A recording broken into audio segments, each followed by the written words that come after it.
Welcome to the Inner Compass podcast show.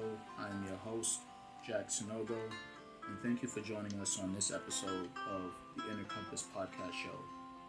In this episode, we will be discussing owning and embracing your presence. What does it mean to truly embrace who you are right now without judgment? In what ways do you avoid or resist your authentic self?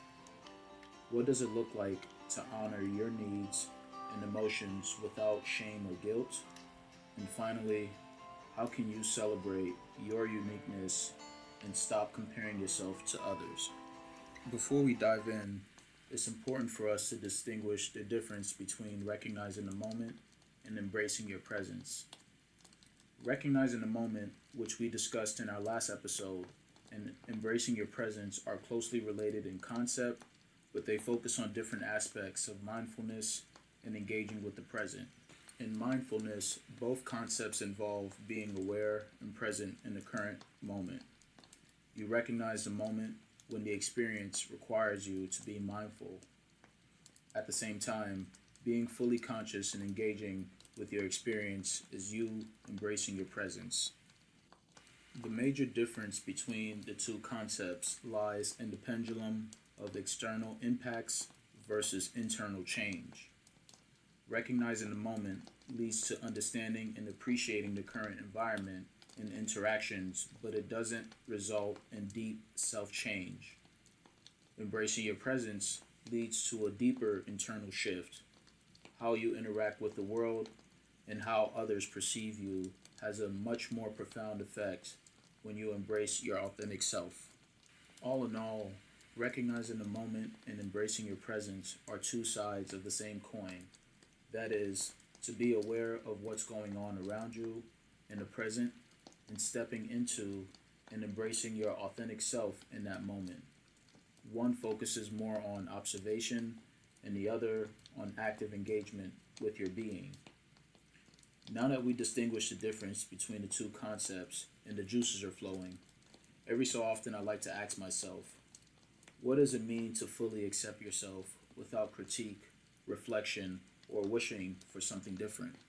Truly embracing who you are right now without judgment means accepting yourself as you are and letting go of self-criticism, external expectations, and instead allowing yourself to experience who you are with compassion, understanding, and kindness. To begin embracing ourselves, we need to start by accepting our current self, which is acknowledging your feelings, flaws, strengths, and weaknesses without trying to change them immediately. You accept your imperfections, struggles, and mistakes as part of who you are right now. You stop wishing you were somewhere else emotionally or mentally and instead honor where you are in your life's journey, whether you're feeling confident, uncertain, happy, or vulnerable.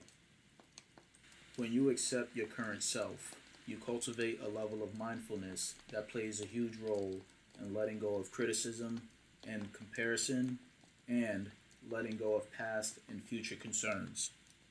In addition to acknowledging our feelings and struggles, we must embrace our full humanity by practicing self-compassion. We treat ourselves with the same kindness and understanding that we would offer a close friend or loved one. We are gentle with ourselves when things don't go perfect, and we offer encouragement during difficult times. Also, try recognizing your own growth potential. Embracing who you are right now doesn't mean you've given up on self-growth or improvement. When you recognize that growth is a continuous process, you strive to evolve and become a better version of yourself without skipping steps in the process. In essence, to truly embrace who you are right now without judgment is to love yourself unconditionally. You learn to fully acknowledge your presence as a complete and valuable individual in this moment, flaws, strengths, and all. Another question I like to ask myself is whether our internal barriers restrain us from being our present authentic self. What internal barriers have we placed on ourselves to restrict present day growth? The barriers that we place on ourselves come in many forms and is unique to that individual, but often they stem from our past experiences, societal pressures, and self doubt.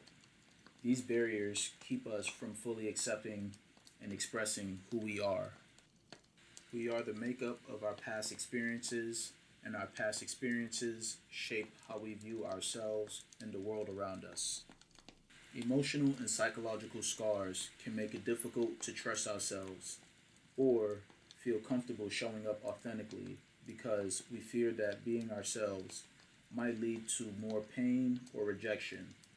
The emotional pain from past experiences can create defense mechanisms like shutting down parts of our identity to protect ourselves from further harm. Growing up in the inner city of New York, I spent 5 summer breaks learning chess, a passion that my friends didn't understand or appreciate at the time. Chess wasn't considered cool, and I was often taunted for it. I pushed the game aside for a while, hiding my interest to avoid the teasing, but in my junior year of high school, I discovered the school had a chess club, and something sparked within me. I decided to give it another shot, and this time I embraced who I was. I went on to beat 9 out of 10 players on the team, faced off against the top player, and even made it to the state competition. Through it all, I learned that staying true to myself and persevering in the face of judgment could lead to something greater than I ever imagined. Another barrier that limits us from being our true selves is a comparison game, or the tendency to constantly compare oneself to others. This habit can make people focus on what they lack or what others have rather than appreciating their own unique qualities, progress, and achievements. The origin of the comparison game often begins early in life and can be shaped by a variety of factors such as family dynamics, school and peer influences, media, cultural expectations, perfectionism, and many more factors. Over time, it becomes ingrained and can take root in various aspects of one's life, particularly in a world where external achievements and perceptions are often emphasized. It's important to constantly remind yourself that everyone's journey is different, and true fulfillment comes from focusing on your own path rather than constantly measuring yourself against others. Breaking free from the comparison game requires a shift in mindset and conscious effort to focus on personal growth and self acceptance.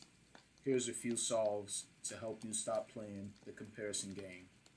Number one, practice gratitude, self compassion, and mindfulness. Number two, focus on self improvement. Number three, accept and embrace your uniqueness. Number four, redefine success. Number five, focus on the process and not the outcome. Number six, surround yourself with positive influences. Number seven, limit social media exposure. And number eight, seek professional help if needed. One way to celebrate your uniqueness and to help you stop comparing yourself to others is an interactive game called the Self-Acknowledgment Game. After this podcast episode, take about 20 to 30 minutes to try the steps below and take note of how you feel before and after you try the self-acknowledgement game. Step 1. Start with gratitude. Take a moment to close your eyes and take a few deep breaths. Focus on what you're grateful for in your life right now. Step 2. Acknowledge your strengths. Out loud or in your mind, say 3 things you're proud of about yourself. Step 3. Compliment yourself. Think of a recent achievement or effort you've made, no matter how small, and give yourself a compliment for it. Acknowledge the effort you put in and not just the outcome. Step 4. The mirror moment. Look at yourself in the mirror and say something kind about yourself. Step 5. The present check-in. Take a moment to focus on the present, your senses, and what's happening around you. Step 6. The no comparison challenge. For a set amount of time, 10 minutes, an hour, or the rest of the day, Challenge yourself not to compare yourself to anyone else.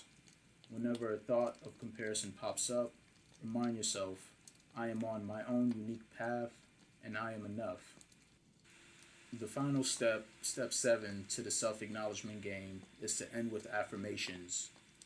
We finish by repeating a series of positive affirmations out loud, such as, I am worthy of love and acceptance, I am enough just as I am, or I embrace my uniqueness and celebrate my growth. The purpose of the self acknowledgement game is to help you reframe how you see yourself. It's an ongoing practice of embracing the present and building your own sense of self worth without needing validation from outside sources. In the words of Ralph Waldo Emerson, to be yourself in a world that is constantly trying to make you something else is the greatest accomplishment. As we wrap up today's episode, we learned that embracing your presence is about accepting yourself as you are without judgment or comparison. It's about honoring your needs, emotions, and uniqueness and learning to celebrate your authentic self. Throughout this episode, we've explored the challenge that comes with fully owning who you are, but we also discuss powerful ways to overcome self-doubt and comparison. By shifting your mindset, practicing self-compassion, and learning to honor your journey, you can cultivate a deep sense of self-acceptance. Remember, embracing your presence isn't about perfection. It's about being unapologetically and authentically you. On our next episode, we will discuss living with purpose and intention, aligning your actions, thoughts, and decisions with your deepest values and goals. Thank you for joining us on episode 2 of the Inner Compass podcast show. Until next time, my friends, embrace your presence. Thank you.